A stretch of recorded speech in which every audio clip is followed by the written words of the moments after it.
জায়গাটা অনেক সুন্দর না? দেখুন, এটা হচ্ছে বাংলাদেশ এয়ারফোর্স মিউজিয়াম। এর ভিতরে আরেকটা পার্ট আছে। এটা হচ্ছে বিমানের মধ্যে রেস্টুরেন্ট। এটা অনেকেই শুনেছেন বা অনেকেই দেখেছেন। এইটা হচ্ছে সেই জায়গা। চলুন আমরা আস্তে আস্তে দেখাই। এটা হচ্ছে বোর্ডিং পাস। বোর্ডিং পাস হচ্ছে 100 টাকা। যেখানে মিউজিয়ামের ভিতরে ঢুকতে লাগে 50 টাকা, সেখানে এই যে আই লাভ হারকুলিক্স ক্যাফে, এই ক্যাফেতে বা এই ক্যাফেটা আপনার দেখতে আসতে লাগবে 100 টাকা। ঠিক আছে? তো যাই হোক, এটা শুনে যে ভিতরে ঢুকতে 100 টাকা লাগবে এন্ট্রি ফি।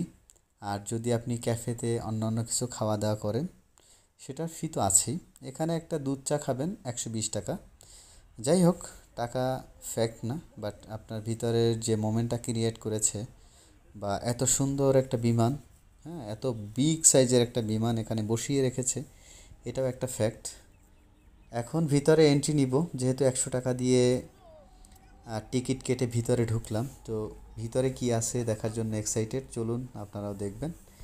এই যে ভিতরে ঢুকে গেলাম, আর ভিতরের অংশেই এই যে একটা ক্যাফে টাইপের একটা রেস্টুরেন্ট।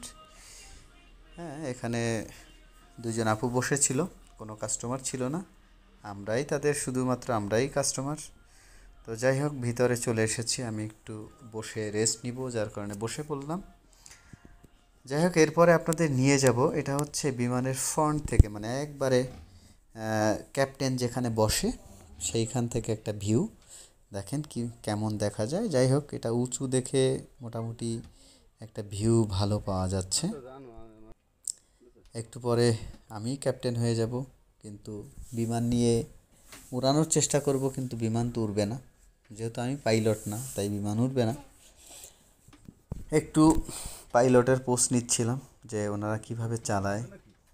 এটা তো ওইরকম একটা বিমানের হুবহু আকৃতি দেওয়া, কিভাবে থাকে, কি কি ইঞ্জিন থাকে, সবই এখানে দেওয়া আছে। আপনারা চাইলেও এখানে যে এভাবে ভিডিও করতে পারবেন, কিন্তু আমাকে পারমিশন দিচ্ছিল না। অনেক কষ্ট করে পারমিশনটা নেওয়া হয়েছিল, আর ভিতরে ভিডিও করা নিষেধ।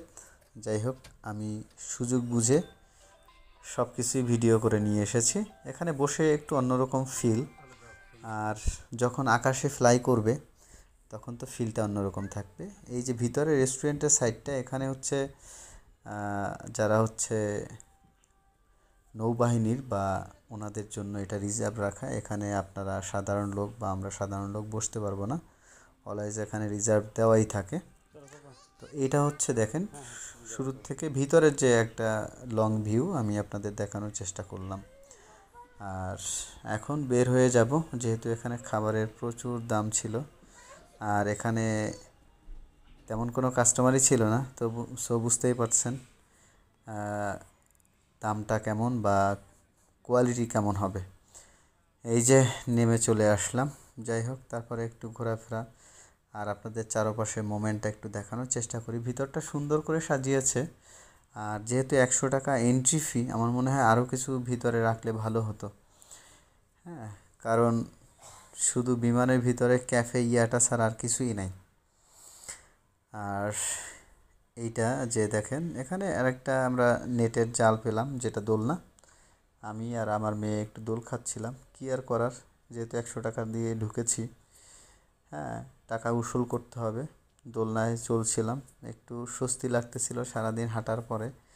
দোলনায় শুয়ে শুয়ে দোল খাওয়া অন্যরকম একটা ফিলিংস।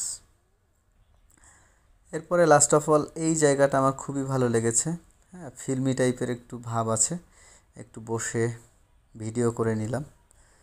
তো যাই হোক, আর বসতে ভালো লাগতেছিল না, উঠে এখন বের হয়ে যাব ভাবতেছিলাম। ফ্যামিলিকে বলছিলাম চলো বের হয়ে যাই। আর ভিতরে তেমন কিছু দেখার মতো নাই, তার থেকে বাইরের অংশটা আরও ভালো আছে। আর এখানে আমরা ছাড়া ভিতরে আর কোনো জনগণ ছিল না। শেষমেশ আমি আর আমার মেয়ে স্লো মোশনে হেঁটে যাচ্ছি। চিন্তা করলাম যেহেতু যাচ্ছি, একটা ভিডিও বানাই।